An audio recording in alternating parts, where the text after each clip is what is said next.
We're the line in the sand. We fight against the forces of darkness. This is it.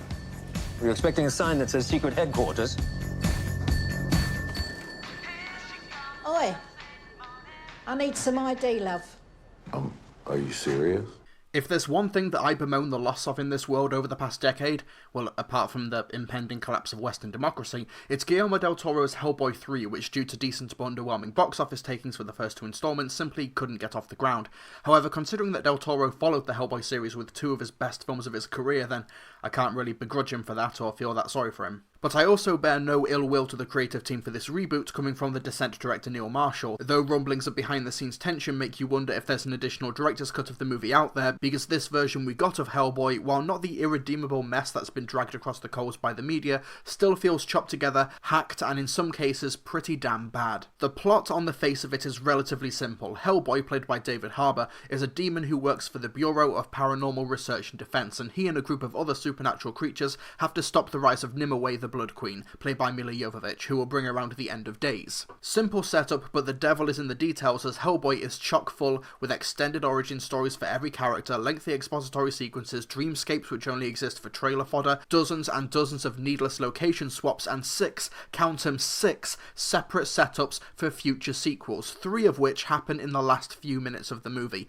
Heck, one character just randomly gets a set of mystical abilities, but the film never explains how they got them or what they even do. It's a bloody mess. Rumours suggest that Neil Marshall had final cut of the film wrestled away from him, and I believe it, especially when you take into account that this movie had 15 producers, so the phrase "too many cooks" feels entirely appropriate here. Plot lines feel excessively padded and often go nowhere. The film has been ADR'd to such an extent that I think only half of the movie's dialogue can actually be seen coming out of the actor's mouth on screen. The film flirts with decent ideas like a Hellboy being conflicted about being a monster tasked with killing monsters, but none of these concepts have staying power because the film gives them no room to breathe, the ending cops out on them, and the whole thing just seems shockingly juvenile. The R rating gives the filmmakers creative license to explore darker themes or maybe give us some creative gore or deaths, but instead we just get excessive F-bombs which lose any sort of edge or humour after the 20th time you hear them, and the violence is nothing more than you'd see in your average God of War game knockoff. It aspires for cheesy schlock or trauma-style exploitation,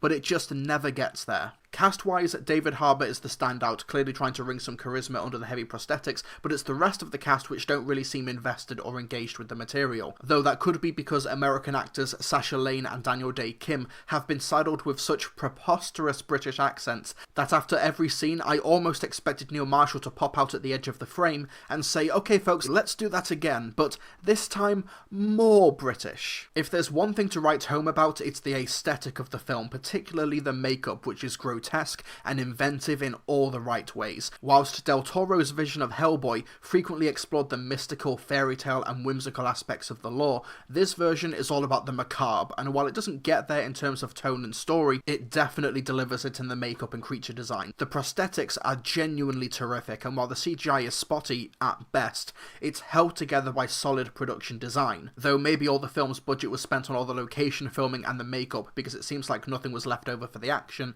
because what's here is really underwhelming. Hellboy is clearly an absolute mess with all the signs pointing to a hodgepodge of a production, but oddly enough, I liked some aspects of it, like David Harbour, some of the creature designs, and the makeup is consistently on point. It's not a boring slog like Fat Four Stick or a top-to-bottom disaster like The Amazing Spider-Man 2, and if there's an extended cut of this film out there, then I would be interested in seeing it, but that still wouldn't help the dumb, juvenile tone, the needlessly complex story, and desperate attempts at franchise building. Let me repeat. There are 6 separate sequel hooks in this movie. How has Hollywood not learnt this lesson yet? I'm giving Hellboy 1.5 stars out of 5.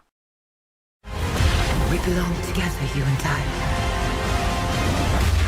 We do, but this is not gonna work, you know, because I'm a Capricorn and you're fucking nuts!